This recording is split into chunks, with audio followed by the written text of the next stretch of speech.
안녕하세요. 자동차에 거주는 남자 이상입니다. 오늘은 신형 그랜저를 직접 타봤는데요. 저는 블랙 외장 컬러와 블랙 원톤 인테리어의 신형 그랜저를 시승하게 되었습니다. 처음엔 어색했던 전면부의 모습은 보면 볼수록 매력적인 것 같은데요.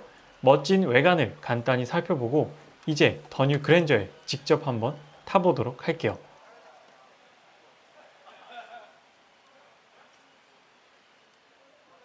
저는 지금 신형 그랜저, 더 뉴 그랜저에 착석을 해서 시승을 해보고 있는데요. 오늘 더 뉴 그랜저가 출시를 했어요.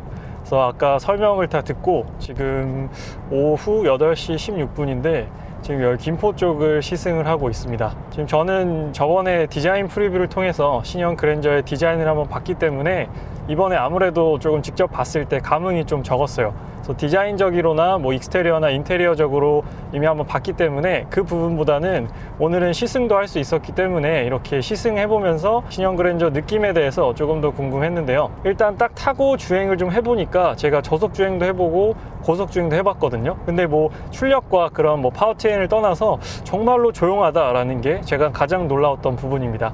일단 신형 그랜저 같은 경우에는 옆유리 1열과 2열 모두 다 이중 접합 유리가 되어 있고 리어 글라스까지도 더 두꺼운 글라스를 사용했다라고 합니다. 그래서 굉장히 소음 부분에서 신경을 많이 썼다라는 부분을 딱 주행을 해보면 느낄 수가 있어요. 특히나 고속 주행을 해보면 가장 크게 느껴지는 부분이 바로 이 소음과 진동 부분입니다. 물론 디젤 차량은 아니라서 원래 진동은 적긴 하지만 차 안에서 느껴지는 본질적인 진동 자체도 굉장히 적은 편인 것 같습니다. 그래서 진동과 소음을 잡는데 역시나 플래그십 모델답게 신경을 많이 썼다라고 생각이 들고요. 그리고 디자인 프리뷰에서 보지 못했던 그 BVM 블라인드 뷰 모니터링 시스템도 적용돼 있어요. 이렇게 지금 보시면 왼쪽에 블라인드 뷰 모니터링 시스템, 오른쪽에도 잘 작동이 됩니다. 이제 현대에서 얘기한 이제 최상위 고급 라인업이기 때문에 거의 모든 옵션이 다 적용돼 있다라고 보시면 됩니다. 모든 부분이 디지털화가 되어 있고요. 여기 디지털 계기판 하나, 여기 중앙 디스플레이 하나, 그리고 하단에 공조 디지털 디스플레이 총 3개의 디스플레이를 가지고 있어요. 뭐 아우디도 3개의 디스플레이를 가지고 있습니다. 그래서 아우디랑 비슷한 느낌도 있고 또 여기 12.3인치만 본다면 벤츠 E클래스나 뭐 CLS, S클래스와 거의 유사한 느낌을 가지고 있어요. 둘 다 동일하게 12.3인치 듀얼 와이드 스크린 쓰고 있기 때문에 확실히 동급에서 볼 수 없는 그런 클래스의 옵션을 보여주는 게 신형 그랜저라고 생각이 듭니다. 확실히 이 12.3인치 와이드 스크린이 주는 조금 그런 고급스러움이 확실히 운전자에게 느껴지는 것 같습니다. 기본적으로 전방 충돌 방지 어시스트와 사각지대 방지 어시스트, 그리고 후측방 충돌 방지 어시스트, 뭐 교차로까지도 이번에 전방 충돌에서 인지한다라는 게 동급 최초, 현대자동차 최초로 교차로까지도 이제 인식을 해서 정지한다라는 게 신형 그랜저의 특징이고요. 이전 IG 모델 대비해서 전방 충돌 방지 기능이 있어서 자전거까지도 인식을 해서 자전거 보행자도 인식해서 능동적으로 제동한다라는 게 이번 신형 그랜저 안전사양의 특징입니다. 뭐 추가적으로 하차 경보 어시스트도 추가가 되었고 후진 가이드램프 G90에서 경험할 수 있었던 후진 가이드램프 또한 적용되어 있다라고 합니다. 그래서 현대에서 넣을 수 있는 안전 기능은 거의 모두 다 집어 넣었다라고 해도 과언이 아닐 정도로 거의 현대 기아차를 통틀어서 가장 많은 안전 기능이 있지 않나라고 생각이 듭니다. 그리고 신형 그랜저 반자율 주행 같은 경우에는 차선 변경까지 가능한 레벨 2.5 반자율 주행이 적용될 것이다 라고 예상을 했었는데 안타깝게 들어가진 않았습니다. 레벨 2단계 반자율 주행이 적용됐어요. 아무래도 2.5는 제네시스 GV80를 위해서 남겨두지 않았나라고 생각이 드는데 한번 잠깐 사용해보면 여기서 바로 이 버튼, 크루즈 컨트롤 버튼 통해서 사용할 수가 있고요.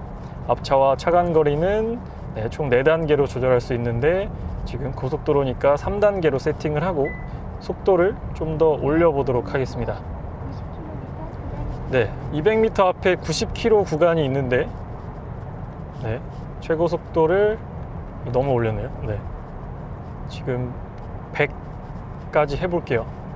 지금 카메라가 있으니까 90km 이상 속도를 내지 않아요. 지금 전방에 90m 과속 카메라가 있는데 지금 제가 최고속을 130까지 올렸는데도 불구하고 카메라가 있기 때문에 속도를 90km 이상 올리지 않았습니다. 속도를 좀 내릴게요. 100까지만 내리겠습니다. 100까지 내리고 반자율 주행을 시작해 보도록 할게요. 핸들 조향 어시스트와 차선 유지 어시스트도 모두 다 켜져 있는 상황이고요. 그래서 지금 최고 속도는 100km로 세팅을 했고 앞차와 차간 거리는 3단계로 유지를 하고 주행을 하고 있습니다. 그래서 앞에는 모닝 차량이 있고 모닝 차량을 따라가면서 핸들 워닝 어시스트가 떴어요. 연비가 지금 12.2까지 올랐습니다. 아까 11.2였는데 공인 연비보다도 좀 더 높은, 아무래도 고속 주행이기 때문에 연비가 계속해서 오르고 있는 걸 여러분께서도 확인해 보실 수가 있어요. 그리고 이 앰비언트 라이트도 64가지로 바꿀 수가 있는데, 소나타는 이쪽 부분만 들어오잖아요. 소나타 센슈어스나 신형 소나타는 이쪽만 들어오는데, 그랜저는 조금 더 그 범위의 폭을 넓혔습니다. 이제 여기서도 들어오고, 이 하단 가니쉬와 이 센터 콘솔 하단에서도 앰비언트 라이트를 경험해 볼 수가 있어요. 그래서 반자율 주행, 현대자동차의 반자율 주행을 제가 자주 말씀드리지만, 제 개인적인 기준으로는 현대자동차랑 벤츠, 메르세데스 벤츠의 반자율 주행이 가장 뛰어나다라고 생각이 들고, 그 다음이 이제 볼보 그리고 BMW가 아닌가라고 생각이 듭니다. 그리고 테슬라도, 테슬라를 굳이 끼자면 현대자동차와 벤츠 정도가 되지 않을까라고 생각이 들고, 테슬라는 차선 변경까지 되기 때문에 그 부분에 조금 더 차별화가 있게 되겠습니다. 그래서 반자율 주행도 지금 고속화 도로에서 아주 잘 사용이 된다라는 걸 여러분들께 짤막하게 보여드렸고요. 앞차가 속도를 줄이니까 지금 속도를 줄이고 있어요. 지금 90km에서 84km까지 속도를 줄였고, 저는 지금 엑셀과 핸들과 브레이크를 모두 다 조작하고 있지는 않습니다. 이렇게 쭉 가면 도착지까지 갈 수 있지 않을까라고 생각이 들어요. 제가 얼마 전에 판교 자율주행 모터쇼 가서 자율주행 차를 직접 또 타봤는데, 그만큼 지금 자율주행 기술은 뛰어난 편인 것 같습니다. 그래서 충분히 일반 차량에도 접목시킬 수 있지만, 여러 이유로 인해서 아직까지 접목시키고 있는 것 같지 않아요. 그래서 지금 다시 끄고 제가 주행해 보도록 하겠습니다. 이번에는 제가 뒷좌석에 한번 타봤습니다. 신형 그랜저의 주행 성능도 궁금했지만, 사실 더욱 궁금했던 부분은 바로 2열에서 느껴지는 승차감을 비롯한 다양한 느낌들이었는데요. 그랜저는 이제 현대자동차에서 어쩌다 보니 플래그십 위치에 놓이게 되었습니다. 예전 에쿠스의 역할을 현재 그랜저가 해내고 있는 것인데요. 플래그십 세단은 운전자에게 주는 만족감도 중요하지만, 탑승객, 특히 2열 승객에 대한 만족을 안겨주는 것 또한 대단히 중요하다고 생각이 됩니다. 그래서 제일 중요했던 부분 중 하나가 새로운 플래그십 모델의 2열은 어떨까 였습니다. 먼저 2열 시트에 앉았을 때 제일 크게 와닿는 부분은 역시나 40mm가 넓어진 휠베이스 공간이었는데요. 40mm의 차이가 별거 아닌 것 같지만, 실제로 뒷좌석에 앉아보면 정말로 넓게 느껴지는 부분입니다. 그로 인해 창문도 더욱 길어져서 개방감 또한 좋아졌는데요. 또 하나 인상적이었던 부분은 고르지 않은 노면이나 요철을 지날 때 2열 승차감이 통통 튀지 않고 꽤 매끄럽고 부드러운, 꽤나 안정적인 승차감을 구현해낸다라는 것입니다. 그리고 2열 풍절음 또한 120km 이상에서도 조용한 편이었고요. 아무래도 2열까지 적용된 이중접합 유리와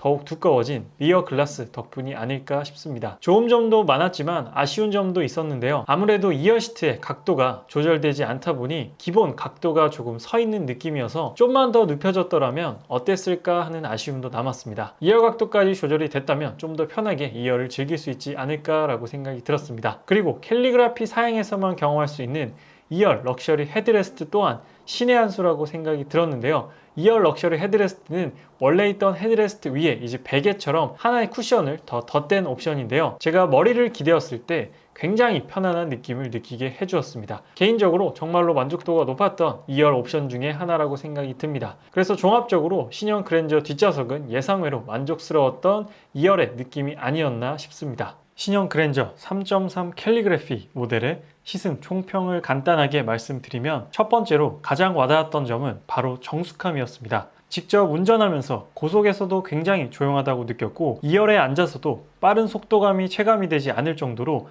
정숙한 모습을 보여주었던 부분이 상당히 인상적이었습니다. 두 번째로는 리빙 스페이스라는 인테리어 컨셉답게 다양한 옵션들과 넓은 공간, 고급스러운 소재들로 인하여 안락한 느낌과 정말 고급차를 타고 있구나 라는 느낌을 받을 수 있었는데요. 마지막으로는 생각보다 3.3L 엔진의 출력이 파워풀하진 않았다라는 아쉬움입니다.